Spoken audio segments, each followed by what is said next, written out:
find it every day to record. Okay, so we could argue that this could be plus or minus 8. Have you heard that before? Because of the fact that 8 times 8 equals 64. At the same time, negative 8 times negative 8 equals 64. And that's what squares are all about and square roots are all about. When I square a number, I'll get an answer.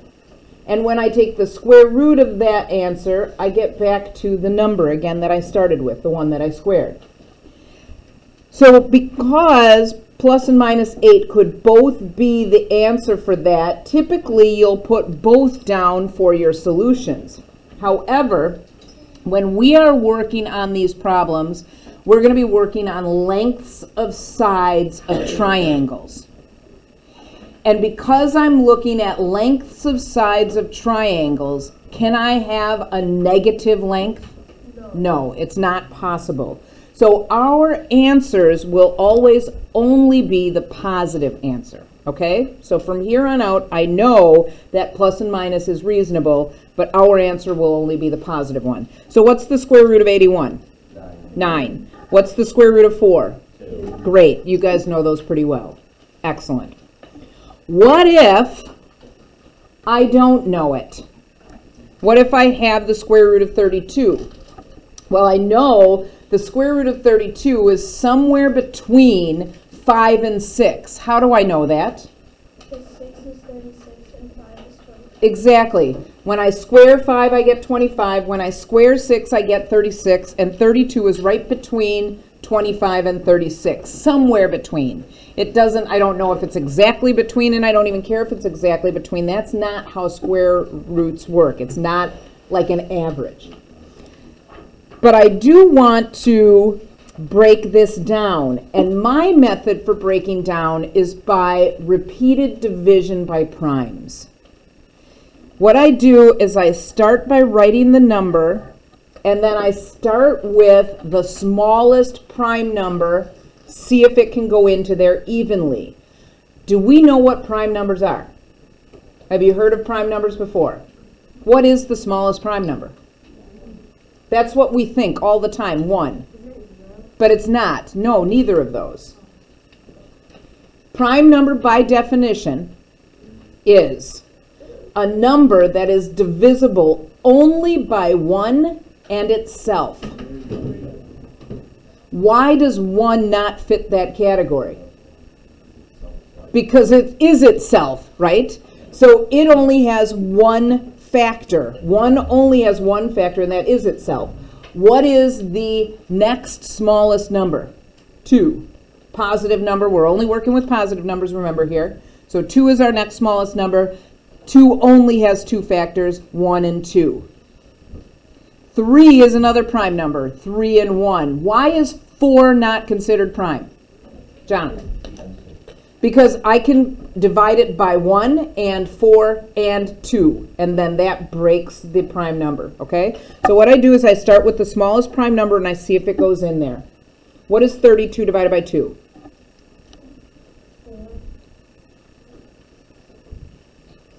16, great, And then I see if 2 goes into 16. What's 16 divided by 2? And then I see if 2 goes into 8. What's 8 divided by 2? And then I see if 2 goes into 4. What's 4 divided by 2? 2. And then I am down to the prime number 2, and I'm done with this problem. So this is the prime breakdown of 32. So I'll put all of those values underneath the radical. Another way of writing 32 is 2 times 2 times 2 times 2 times 2. 1, 2, 3, 4, 5 2's I have. Okay? Because square roots deal with pairs of numbers, I'm going to circle all the pairs of 2's that I have. A pair means 2 of them. So I have one set of 2 2's, and I have a second set of 2 2's. Because I have 2 pairs of 2's, I will put 2 2's out. 1 2 for each pair. Because remember, it's the square root. 1, 2 for each pair. Whatever is left goes on the inside. And then I will multiply everything together. So this is 4 times the square root of 2. Final answer. That's my simplified radical. Yes? Is that what you're talking about, like with the calculator? Yes. And so if you, like I said, you'll know if your calculator does this because you'll plug in the square root of 32 in your calculator and bam, this answer comes up. Okay? So lucky you, you'll be able to check your work, but you will also have to show your work so you can support your answer. Okay? So if you have one of those, just because I want to make sure that we're understanding what's going on and not just depending on a calculator. All right? So let's try our next one. Is this a perfect square? No, it's somewhere between 6 and 7. Because the square root of 36 is 6, the square root of 49 is 7, 38 is between 36 and 49. So I'll go off to the side and I'll start with 2. I always start with 2. Does 2 go into 38? Yes. So I'll write down 2 and then I'll do the division. What's 38 divided by 2? 19. Does 2 go into 19? No. Does 3 go into 19? Does 5? Why did I skip 4? Yeah. 4 is not a prime number. Okay. So does 5 go into 19? No, it doesn't. That comes out as a decimal. What I look for when I'm doing my breakdown is on my calculator, we tried to divide by 2. It comes out as a decimal. Then I did by 3. Oops. And it came out as a decimal. I skipped 4. I went to 5. If my answer is smaller than what I divided by, so 3.8 is smaller than 5, I'm not even going to try any more numbers. I already know that nothing goes in, 19 must be prime. And so if 19 is prime and 2 is prime, then the simplified form of the square root of 38 is the square root of 2 times 19 or square root of 38. Final answer. That's going to happen sometimes. Sometimes you're going to have a situation that is not simplifiable or it's already in its simplest form. So let's go through and do 24. Start with 24. 24 is not a perfect square because 25 is and 16 is, but there's nothing in between. So I start by dividing by 2. What's 24 divided by 2? 12. What's 12 divided by 2? 6. Great. What's 6 divided by 2? Perfect. What's 3 divided by 2? A decimal. I can't do it. 3 is prime. The next number that goes into 3 is 3, and that's going to give us 1, so I'm not going to go any further. I stop at that prime number. And I rewrite this as 2 times 2 times 2 times 3. And then I collect the pairs. I have a pair of 2s. So that means I put 1 2 out. One number out for every pair. What's left? 2 times 3. What's my final answer? 2 times the square root of 6. And that is considered my simplest form.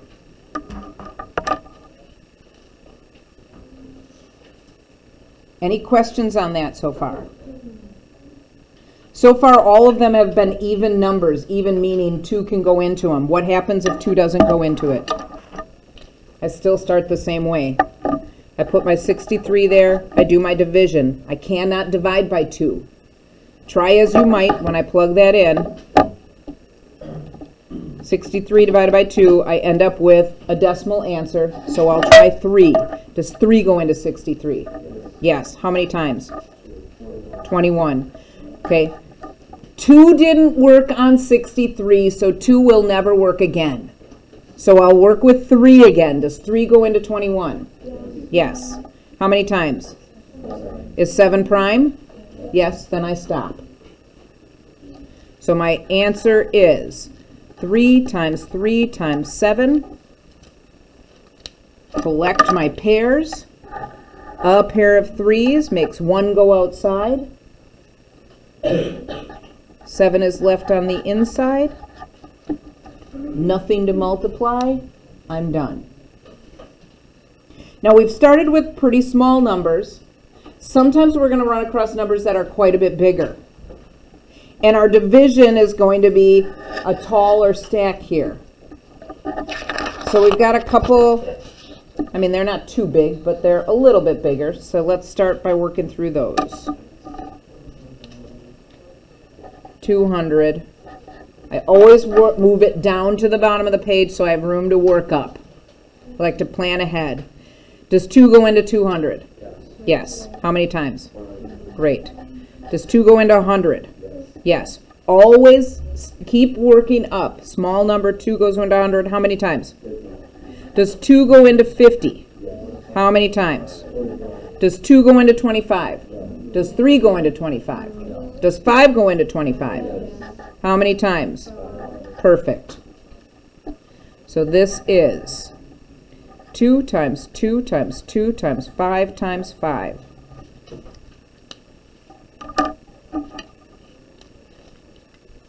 What pairs can I pull out? I have a pair of 2s and a pair of 5s. So a 2 goes out, bless you, and a 5 goes out. What's left inside? Just that 1 2 that doesn't have anybody to pair up with. That poor sad, lonely 2. So 10 times the square root of 2. When I multiply that together, final answer. Can you guys try 98? I'm going to pause this, give you a chance to try 98, and then we'll... When you're done, please check your work. I got 7 times the square root of 2. How many people got that? Excellent. You guys are doing good. Okay, so 150 is our last one. 150, we'll do this one together. Can I divide by 2? Yes. What do I get? 75. Can I divide by 2? No. Can I divide by 3? Yeah. What do I get? Great. Can I divide by 3 again? 5. What do I get? Perfect. This is 2 times 3 times 5 times 5. Circle the pairs. Any pairs? So this is 5 times the square root of what's left? 2 times 3. So I write it as 5 times the square root of 6. Good? Okay. All right. Up next, rationalizing the denominator, because we're going to be working with radicals a lot. Our next part of our notes is rationalizing the denominator. When we talk about rationalizing a denominator, what I mean is, if I have a square root in the denominator, it is considered an irrational number. Have you learned about irrational numbers in the past? Irrational numbers are the numbers that when I try to figure them out, they make no sense. They have no pattern to them. There's no exactness. Pi is irrational. Pi never ends. The decimal goes on forever and ever. Numbers that are not beautiful, perfect squares, unless we're talking about some certain decimal numbers, but whole numbers that don't come out as nice, perfect squares are considered irrational numbers. And somewhere along the way, mathematicians decided they don't want those radicals in the denominator. Now, I call this a radical because that's the name of that figure that's on here, or that shape that's on here. That's the radical. But if I have no number in there, I consider that standalone radical a square root.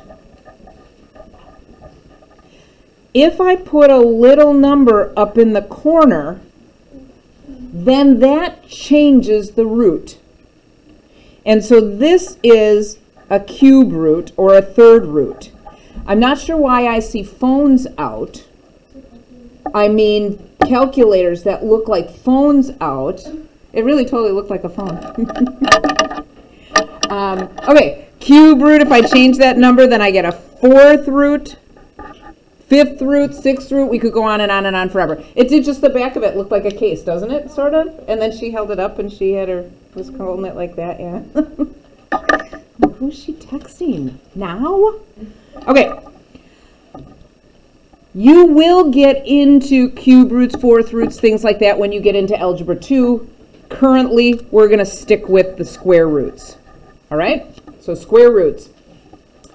When you have a square root, you need two matching roots to get rid of it.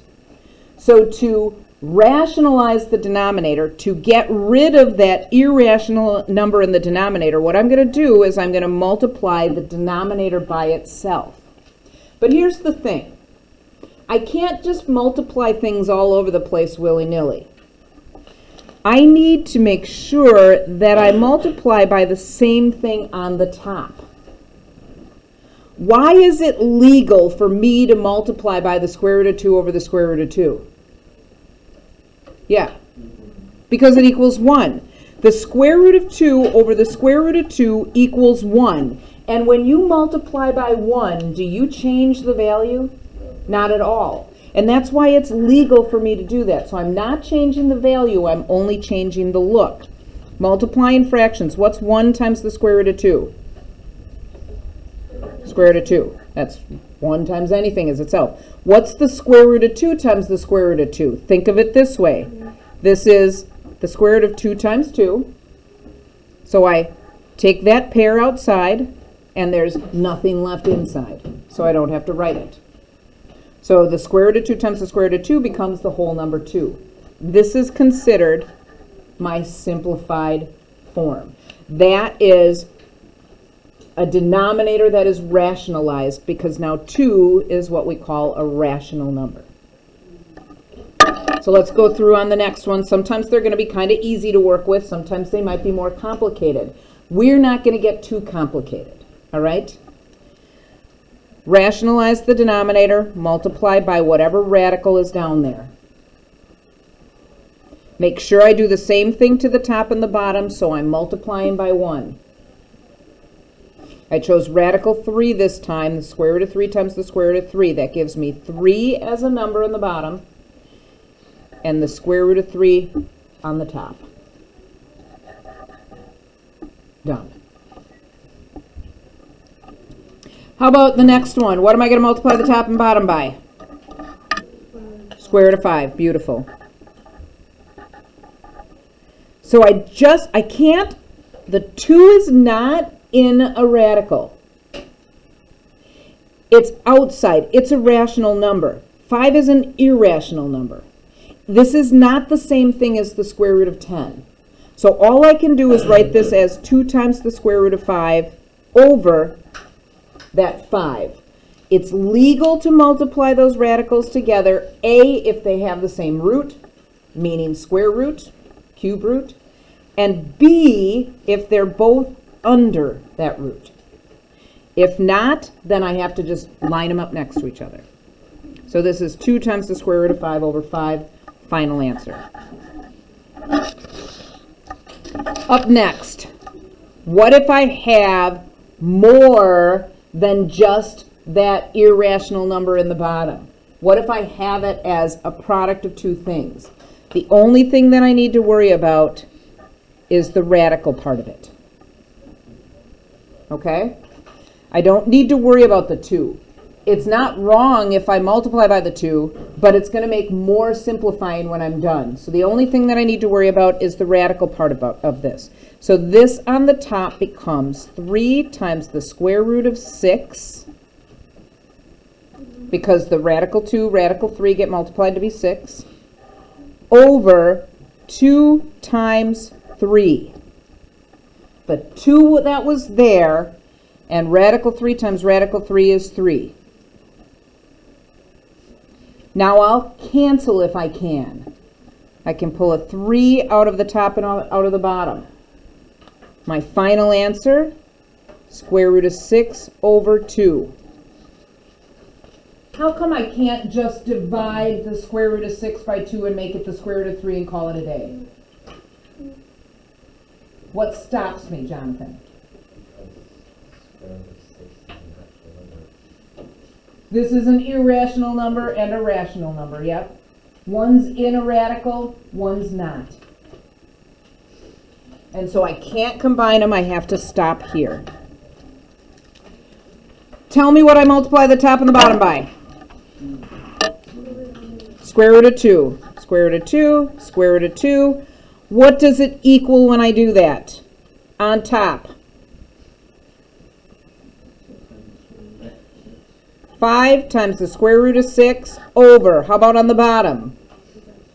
2 times 2. I heard somebody say that's 4. So this is 5 times the square root of 6 over 4. Wait. I canceled on the last one. How come I didn't cancel on this one? There's nothing to cancel. Yep. So if I can't cancel, I don't cancel. There we go. Final answer. All right, one last one, and then you're on your own. What do I multiply by? Square root of 3, square root of 3, top and bottom. That gives me 7 times the square root of 6 over 5 times 3. Or better than that, 7 times the square root of 6 over 15. Final answer, no simplifying available. Up next, homework.